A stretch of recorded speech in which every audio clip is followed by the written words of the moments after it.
Good morning, everyone. Thanks, Bob. Hey, good morning, Chris and James, May, Chris, Bob. Hey, good morning to you guys. Welcome to another Wealth Coffee Chat. Fabulous Friday. It's been dry and now it's raining. Very annoying, but you know, that's the way it rolls. I hope you guys are all awesome and well. No sound? There you go. So you guys weren't hearing the sound at the start. Oh, there you go. I'll have to fix that. I thought I was grooving out and you guys couldn't hear me. There you go. All good. Hey, fabulous Friday. Good to see everyone here today. Thought we'd continue our. I thought we would continue our conversation, folks, around the four vehicles, the four streams of wealth, and the idea of striving for some efficiency as investors, and where we want to, where we can understand the idea of making sure we keep the most amount of money as we possibly can, because as we go along, being efficient with your financials is pretty important. You don't want to waste that cash giving it to maybe institutions and places and spaces that you don't really need to. So we've already had a bit of a chat about a couple of things over the last couple of days. It seems like potentially a few of my audio bits and pieces are cutting in and out, but let me know if it disappears. It's always a funny little one, this technology. Yes, happy financial new fin year to you. All right, everyone, get your taxes done. If you haven't got your PAYG variations done, which you should have, get them done, for crying out loud. Get the money back straight away, ASAP, from the ATO. Jason Witten's my name. I just did that before, but I'll do it again. No, it won't work. Anybody who's new, give us a shout out in the chat. Say hello. Thanks for the shout out there about the four vehicles of wealth. You know, we've had a look at two vehicles, folks. We've had a look at two: the principal place of residence, your PPR upgrade strategy. I'm going to dive a little bit deeper in that in an upcoming mentoring session.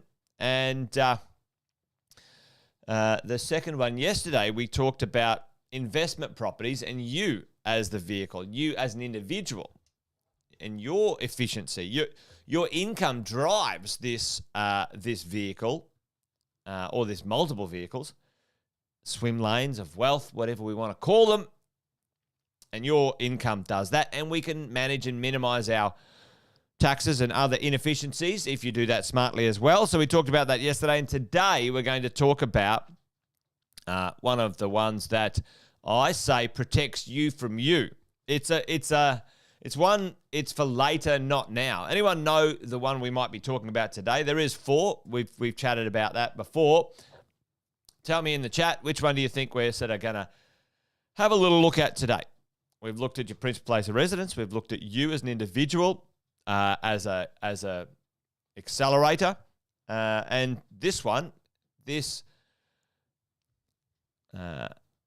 vehicle of wealth is a very efficient place to accumulate wealth, and it's for later. Yeah, exactly, Kylie. That's the one. Super. And for many of us, you know, when we're younger, we don't really sort of get it, which is fair enough. You're like, I want to do some partying. Why do I need to worry about that stuff? And then a bit later in life, we try and catch up on it. But, you know, at the end of the day, you know, think about super as, I wouldn't call it a backup plan. I don't want to call it a backup plan. But I say to investors, it's a pretty important plan, because all of us can have a significant amount of wealth in our super tax-free into the future at this moment in time. And so we need to think about how do we, it takes time to get wise. You did right, Kylie. How do we and a few of you guys know the number. At the moment, you can have a total of $1.7 million worth of assets inside of your super, whatever they are, shares, rare wine, real estate, whatever it is. You don't have to have a self-managed super, by the way. That's not what we're talking about today. We're talking about the idea of where can you have wealth and assets that are efficient, and super's a very efficient place. But how do we get $1.7 million worth $1.7 million worth of assets into your super over time? And if at the end of the day, let's say right now you've got 27,500 that you can contribute, okay? So that's the maximum contribution right now. And let's say we talked about 45 years yesterday. I don't know if everyone can see that. There we go. Let's put that back to the main camera. So that's 45 years of contributions. Now, that's from the age of 18 to whatever it is. Well, let's say age of 20 to 65. You still won't get that much in there. Hopefully you can compound and grow. The challenge is most of us get nowhere near that amount of money into our super. All right.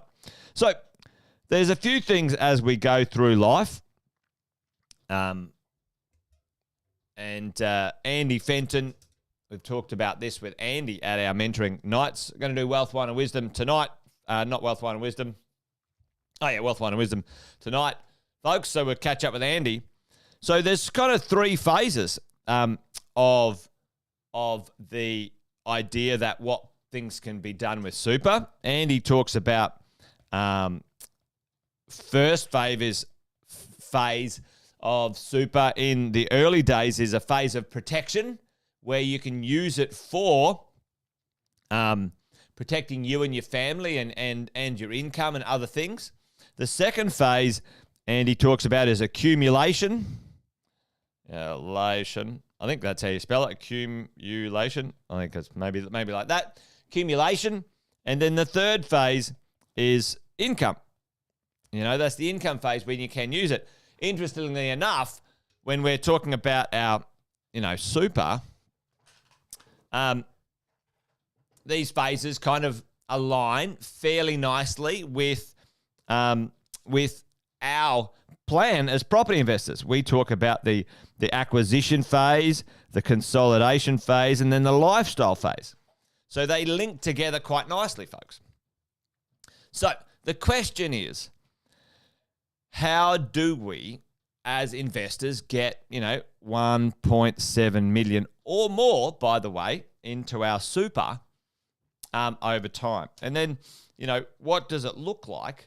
What is the gap there when it comes to creating that vehicle? Because you can, as an investor, end up with a pretty significant income based off of some simple calculations,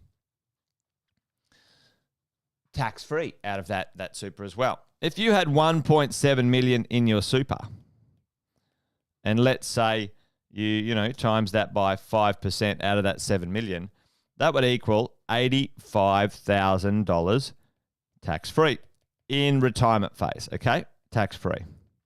Okay, so this is how we sort of combine or connect when we're talking about our efficiency into the future, team, okay?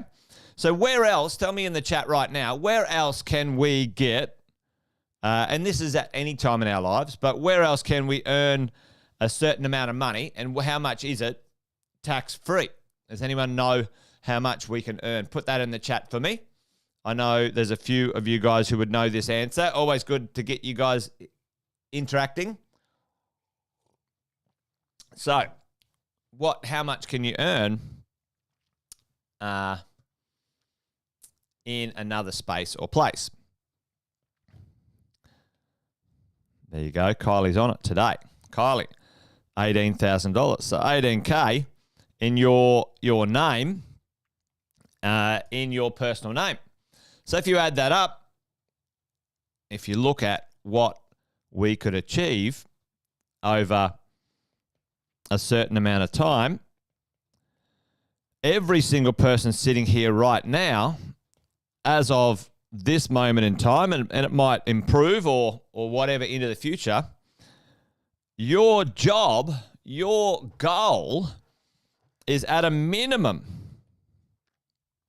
You can earn right now. The rules and law are very clear that you can, if you structure yourself well, create a good asset portfolio, you can earn $103,000 or thereabouts approximately tax-free. Tax-free. Also, these assets are capital gains tax-free as well in retirement, okay? So if we're sitting there thinking, all right, tell me, has the audio gone again, team? Having some little glitches today, maybe. Let me know if the audio is still there, ladies and gents. So if we're looking at what this looks like, if you're thinking, all right, well, what sort of plan do I have? Then here's the number.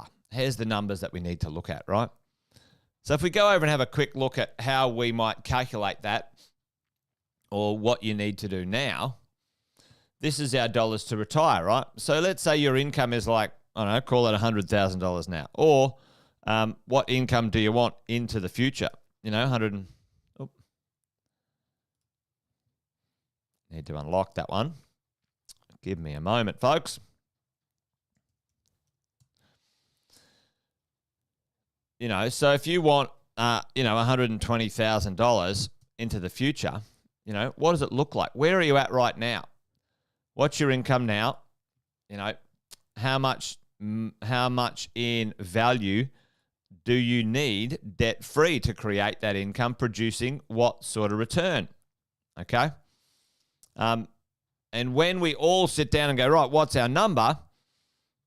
We can work out, especially in this space, what the gap is. Okay? What's the gap where you are right now and where you might need to be? Okay? The contribution's actually gone up to 10.5, so that's kind of nice into the future. So if we were to look at this right now and go, all right, how many people have you got? Let's say it's you and your partner right now. 2 people. The approximate income, and we can go over here and have a look at, you know, the other income as well. We can put 2 people's incomes in here, you know, 85 and 99. We can have a look at the contributions coming in. Okay, your super balance now, 200, you know, the contributions per year, 17,000. How many years have you got to contribute? What sort of compounding growth do you want from your investments and your return? And what would be the gap? What would be the gap, team? I'm going to put that at 1.7. Okay, I lock these things down so that that happens. But, you know, it used to be 1.6. Now it's 1.7. There's a gap, ultimately, between 2 people, pretty significant when it comes to the outcome that you're trying to achieve. So for you and me sitting right here, right now, if we're talking and we're looking back on, let's go. If we're looking back on where are we, and we're sort of setting these plans of wealth, remember we're going, all right, our first plan is the principal place of residence upgrade, and that's unlimited. So there's no limit. There's no limit to the value that you can have capital gains tax-free in your principal place of residence, folks. No limits, 0 limits. Okay, don't miss the importance of that. The second one is your income. You can minimize your tax over time with depreciation, so you can be effective. And then you can earn 18,000, I think it's 18,200 or something, tax-free into the future. Do you have a plan for assets to do that? And for many of us, we could actually earn more using equity and other things. We can talk about that as well. And then today we're talking about, as an individual, 1.7 mil tax-free. That's about $85,000 or more, maybe plus, tax-free into the future. So do you have a plan?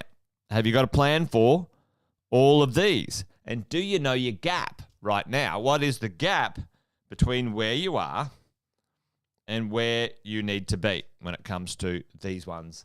And we're moving forward, creating this process or analyzing our vehicles of wealth. So, at the end of the day, high-level strategy usually doesn't change too much. If you're sitting there right now, when we're saying, all right, well, what does it look like? Well, you set the strategy, and that strategy applies pretty well over a 15 to 20 year plan. And then there'll be tactics.